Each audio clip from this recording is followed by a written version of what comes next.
Kapag nawalan ka ng trabaho dito sa New Zealand, regardless kung natanggal ka man o kusa kang umalis, maaari kang makahingi ng suporta mula sa gobyerno nila. Ang matatanggap mo linggo-linggo ay aabot ng 635.10 New Zealand dollars o 21,124.56 pesos.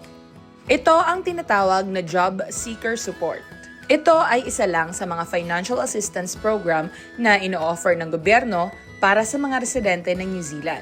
Ginawa nila ang programang ito para makatulong sa mga tao na makabalik sa pagtatrabaho. Siyempre, merong qualifications dito. Una na dyan ang edad. Dapat ikaw ay at least 18 years old. Pangalawa, dapat ikaw ay citizen, permanent resident, or resident visa holder ng New Zealand. Pangatlo, dapat available magtrabaho immediately at willing magtrabaho full-time. Pang-apat, dapat aktibo kang naghahanap ng trabaho at nagpa-participate sa mga job search activities katulad na lang ng job fairs at mga seminars. Pang-lima, ang iyong income at assets ay mas mababa dapat sa certain thresholds. Halimbawa, kung ikaw ay single, wala ka dapat cash assets na aabot ng 9,750 New Zealand dollars o 324,319.08 pesos. At ang panghuli, hindi ka tumatanggap ng ibang financial support or benefits na katulad ng sole parent support, supported living payment, or youth payment. Para makapag-apply ka sa programang ito, kailangan mong i-contact ang Work and Income. Maaari mo silang i-contact via online, by phone, o in person sa local Work and Income office na malapit sa'yo.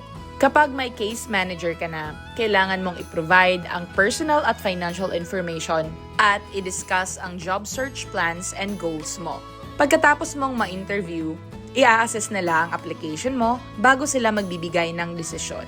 At kapag na-approve ka, i-require ka nilang umattend sa mga job interviews at mag-participate sa mga job search activities at kung applicable, maaari ka rin nilang i-require na mag-participate sa training o education program para tumaas ang tsansa mong ma-employ.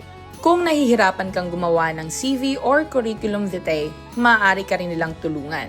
At lastly, kapag na-approve ka, matatanggap mo na ang iyong suporta linggo-linggo. Kailangan mong tandaan na magva-vary ang financial support na makukuha mo base sa edad, relationship status, at kung may anak man o wala. Ang maximum amount na makukuha ng single na may edad 18 hanggang 19 anyos na nakatira sa pamilya o bahay ng mga magulang ay aabot ng 262.30 New Zealand dollars o 8,729.91 pesos weekly.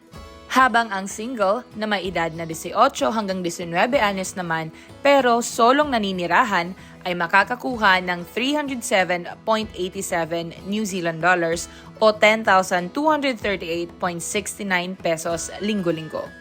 Ang isang single naman na may edad na 20 hanggang 24 anyos ay makakatanggap din ng 307.87 New Zealand dollars or 10,238.69 pesos linggo-linggo. At ang isang single na may edad na 25 anyos pataas ay maaaring makatanggap ng 353.46 New Zealand dollars o 11,754.86 pesos linggo-linggo. Kapag couple naman, mag-asawa man o magnobyo at nobya na walang anak ay makakatanggap ng 601.46 New Zealand dollars o 20,005.64 pesos linggo-linggo.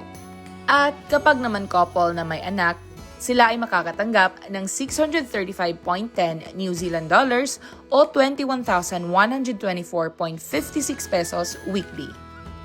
Kapag solo parent ka naman, makakatanggap ka ng 494.80 New Zealand dollars o 16,453.93 pesos weekly.